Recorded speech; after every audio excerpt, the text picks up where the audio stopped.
আসসালামু আলাইকুম রহমতুল্লাহ তাআলা বরকাতুহু। বন্ধুরা আমার, উরুস শরীফ বিরোধীদের একটি শক্তিশালী যুক্তি হচ্ছে, ফোকাহ কিরামগণ বলেছেন যে জিয়ারতে নাচ গান করা হয় সেখানে যাওয়া নিষিদ্ধ, দাওয়াত কবুল করা সুন্নত, কিন্তু হারাম কাজ সংযুক্ত হওয়ার কারণে উক্ত দাওয়াতে যাওয়া হারাম হয়ে গেল। উরুসের ব্যাপারটিও অনুরূপ।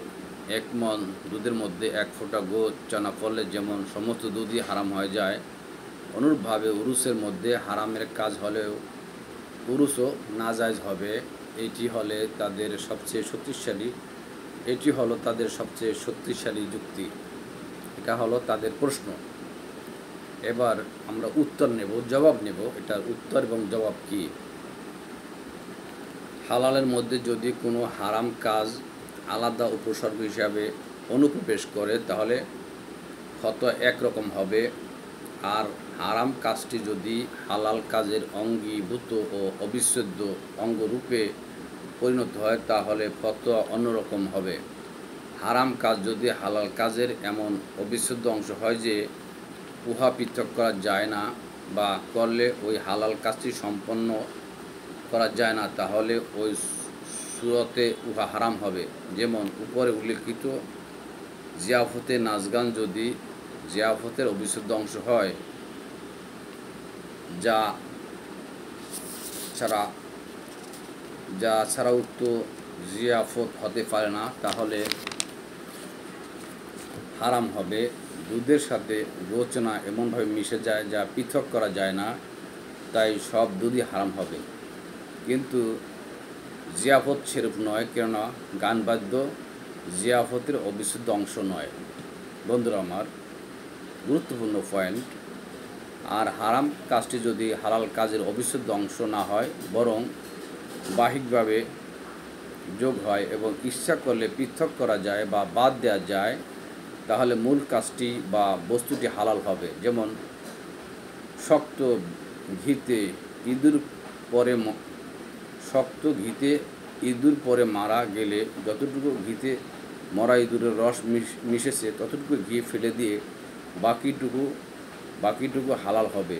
অনুরূপভাবে উরুস শরীফে নাচ গান ও অন্যান্য শরীয়ত বহিত কাজ উরুসের অংশ নহে, তাই এ কারণেও মূল উরুস হারাম হবে না। ফোকাহগণের ফতোয়ার ইহাই মূল তাৎপর্য। উরুস শরীফের মধ্যে গান বাজনা বা মেয়ে লোকদের যাতায়াত উরুসের অবিচ্ছেদ্য অংশ নয়। যেমন ইমাম আবু হানিফা রহমতুল্লাহ উরুস শরীফ, মোজাদ্দেদ আল-সানি রহমতুল্লাহ উরুস শরীফ এবং অন্যান্য অনেক মাজারে উরুস শরীফে গান বাদ্য নেই এবং মহিলাদেরও যাতায়াত নেই। কাজেই সব উরুসকে ঢালাওভাবে হারাম বলা অবান্তর। ফোকাহগণ বলেছেন যে জিয়াফতে খানার টেবিলে নাচ গান পরিবেশন করা হয়, সে জিয়াফতের দাওয়াত কবুল করা জায়েজ নহে। অন্য স্থানে নাচ গান হলে জিয়াফতে যোগ দিতে নিষেধ নেই। অনুরূপভাবে যে উরুসে অন্য জায়গায় নাচ গান হয় কিন্তু মূল মাজারে উরুসের কার্যাদি শরীয়ত মোতাবেক সম্পন্ন হয়, সেখানে যোগদান করা বৈধ। মাজার জিয়ারত মূলত সুন্নত, কাজে নারী পুরুষ একত্রিত হলে মূল সুন্নত কাজটি হারাম হবে না। জিয়াফতের দাওয়াত কবুল করা তখনই সুন্নত যখন হারাম কাজ থেকে খালি হবে। সুতরাং ফোকাহ কিরামের জিয়াফত সংক্রান্ত দাওয়াত গ্রহণ ও উপস্থিতি শর্ত সাপেক্ষে, কিন্তু জিয়ারত হচ্ছে নিঃশর্ত। এই সূক্ষ্ম পার্থক্যটি না বোঝার কারণেই বিরোধী মহলে ভুল বোঝাবুঝির সৃষ্টি হয়েছে। সত্যকে গ্রহণ করায় সমসীন।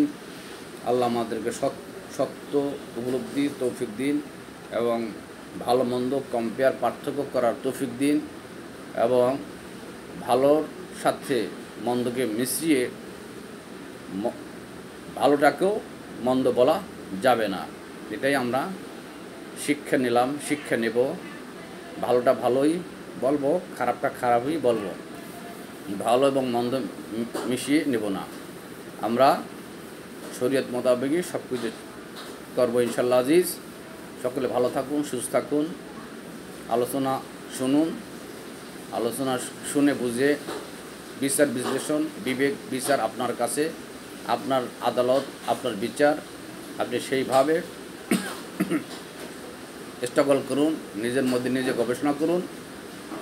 রাতে বালিশে নিজের মাথা দিয়ে চিন্তা ভাবনা করবেন যে আজকে কয়টা ভালো কাজ করেছি, কয়টা মন্দ কাজ করেছি, আগামী দিন কী কী কাজ করব, এবং আমার ইমান আকিদা, আমার কবরে আমাকে যেতে হবে, অন্য কেউ যাবে না।